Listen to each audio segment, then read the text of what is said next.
and welcome to Somerset News Network.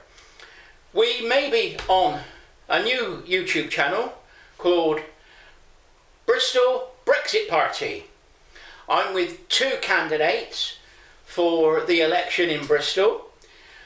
I'm in North Somerset and our candidate has stood down because we've got a Tory party sitting MP. Now, I'm talking with, can you introduce yourselves? Robert Viot Boutin? Yes. And Neil Hipkiss. Neil Hipkiss, that's me. Right, now what I'd like you to do is to first of all just introduce yourselves, who you are and how you became to be a candidate for the Brexit Party. Robert first. Well, I was stood down like your candidate, but also offered Bristol South.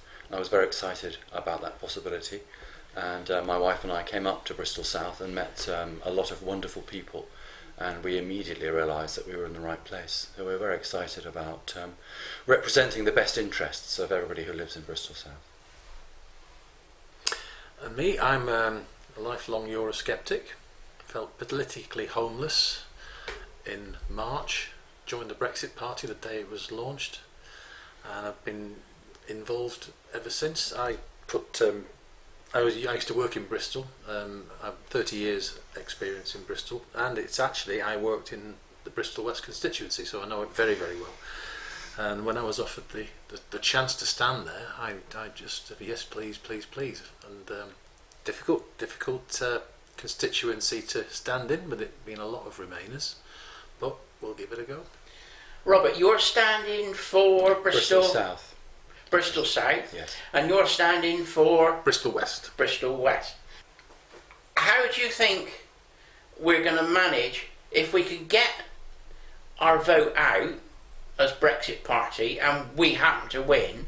How we manage to going to get the Brexit deal through the Commons?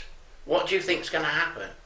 Well, that depends very much on the makeup of the House of Commons. It depends on what happens to the Conservative Party, the Labour Party and the Liberal Democrats. So we won't know until after the election just how that's going to work. But I think the main hope is that we would win enough seats to make a massive difference and pressurise. If we're not in power ourselves as an outright win, then we will be able to make a very considerable impact. I mean, you can see from the DUP only have 10 MPs, but it's like a rudder on a ship in a way. It's made a massive difference, and Boris has had to depend very heavily on them. So we're hoping that we will have a tremendous amount of influence to get the right Brexit done. Yeah. Mm-hmm. And I more or less echo exactly what Robert just said there. We need to have we want to have a presence in the Houses of Parliament so that we can grow as a party ourselves.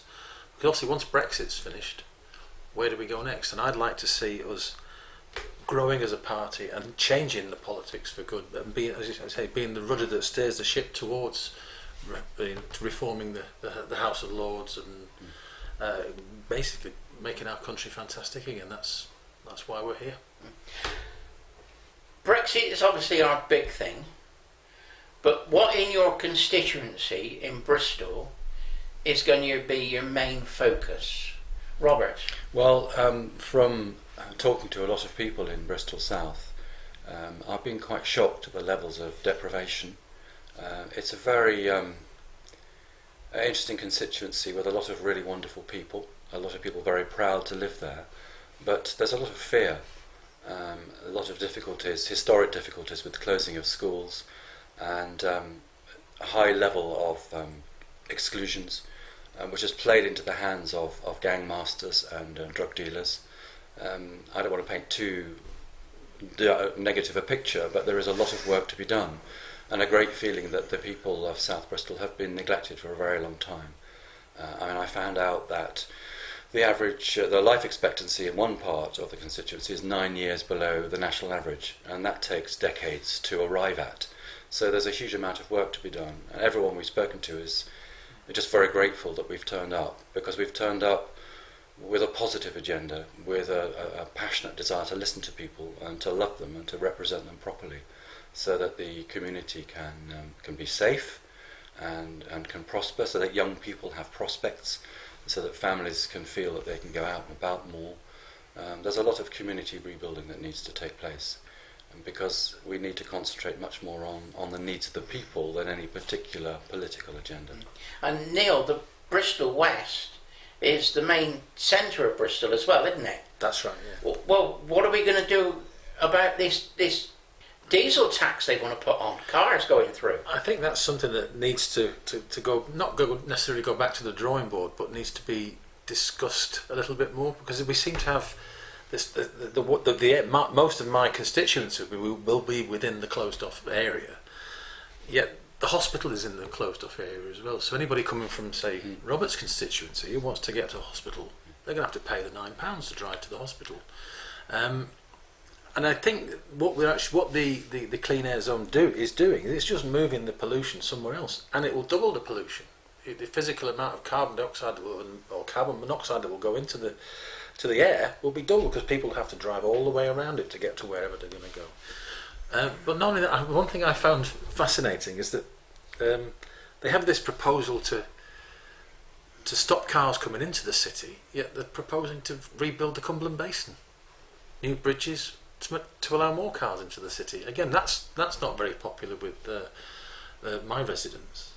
And can I just add something to that? That we lived in France for a while, and they have similar issues in France, but they have quite a sophisticated system where you the CO2 of your vehicle is recorded, and they give you a sticker to put on your car, A, B, C, D or E. If it's a very clean car, you get an A, and if it's pumping out black smoke, you get an E. And they monitor the air quality, like in Paris or places like that, all the time. And if they feel that the pollution has got to a certain level, they might say, right, e-cars can't come in, and if you do, you'll be fined. So it's up to everybody, and it means that you don't suddenly have to abandon your business or suddenly have to... So a lot of people can't... We've all been told for the last 10 years that diesel is the future. Everybody's bought diesel cars, and now we're told we're not. So that's very awkward for people. And to offer people a little bit of money to buy a new car is all fine, but for most people that's just not affordable. So it discriminates against not just the poor, but actually most people can't just go out and buy a car. Yeah, so there are more sophisticated systems that aren't quite so one size fits all. Yeah. That I think there are discussions to be had. We can look at what other parts of the world are doing. There are other ways of tackling the issue. It's a very serious issue, but there are other ways of dealing with it. Yeah, friends of mine work in Bristol but live in Nelsey. And they're saying, well, what am I going to do? They're carpenters, builders, plumbers. Exactly, yes. Yeah. They're saying it's just going to put my prices up and I'm not going to get the work. Yeah. That's right.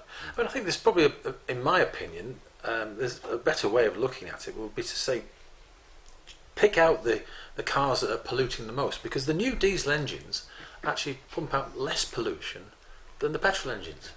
And if you think about the electric cars, they might not actually pump out any gases, but the amount of resources required to build those batteries is phenomenal. And where do the batteries go? Once the battery's obsolete, it goes into some landfill in China, and that's even worse for the environment, in my opinion. So what I think they should do is try and encourage those with older cars. Say you've got a 10-year-old car that you can see the black smoke pumping out the back. The government should encourage those people to trade them in. Offer them a scrappage scheme. But don't get rid of the guy's car don't get rid of the car where a guy who's just bought a brand new car to try and be cleaner, and then be told he can't actually drive it.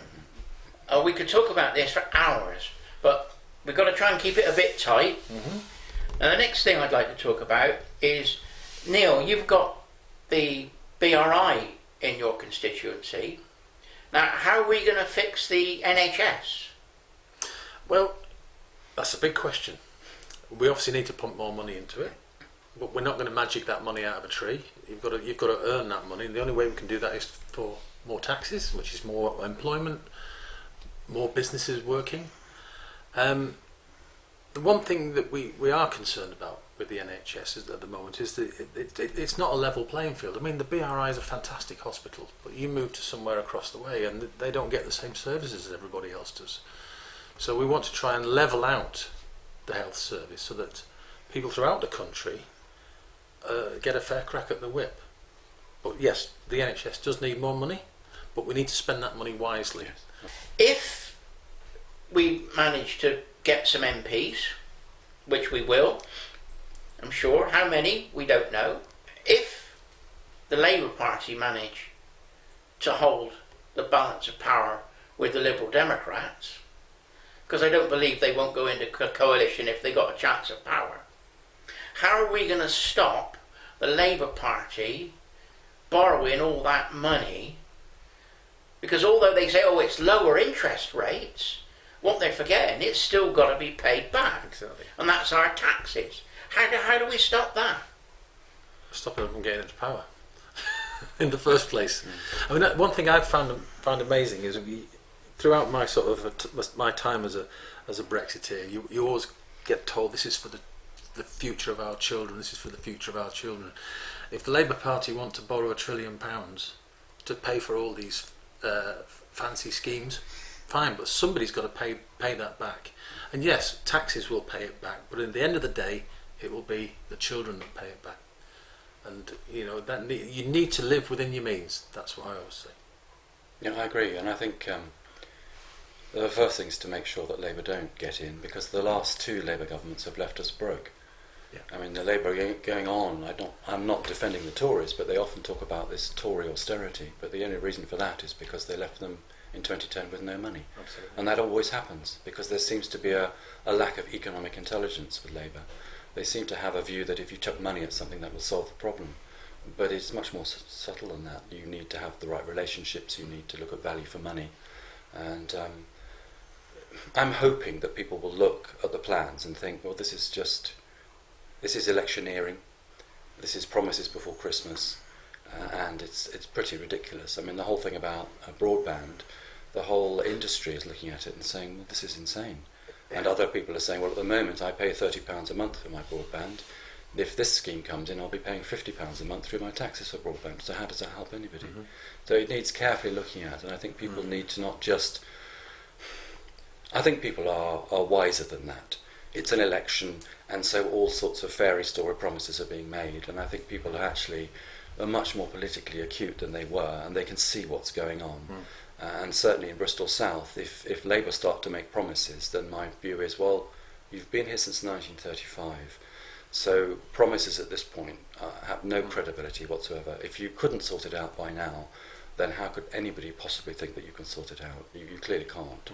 So why would we believe you?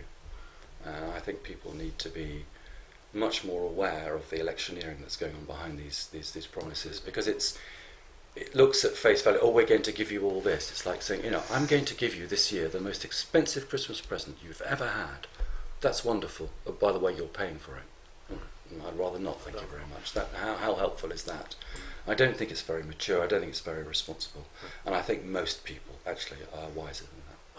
I think will resist the sweets that are being chucked around. I think it's not really cheeky people like adults. And I think most people will see through it. I think that's the issue. I think people nowadays they look at these promises, and they've seen promises happen time before, and they never get delivered. And I think the one thing that the reason we are here is because if we make a promise, we'll know we can deliver it, or we'll try our best to deliver it, shall we say. You can never say promise we will, but we're not going to say to everybody you've got free broadband for everybody. Yes, we'll try and get free Wi-Fi on public transport or something like that, something that's achievable. But imagine the infrastructure required to put fibre broadband into every house in the UK. It'll take 50 years. But the industry is saying it would destroy the industry as well. So yes, of course, yeah. It's Robert, Neil, yeah.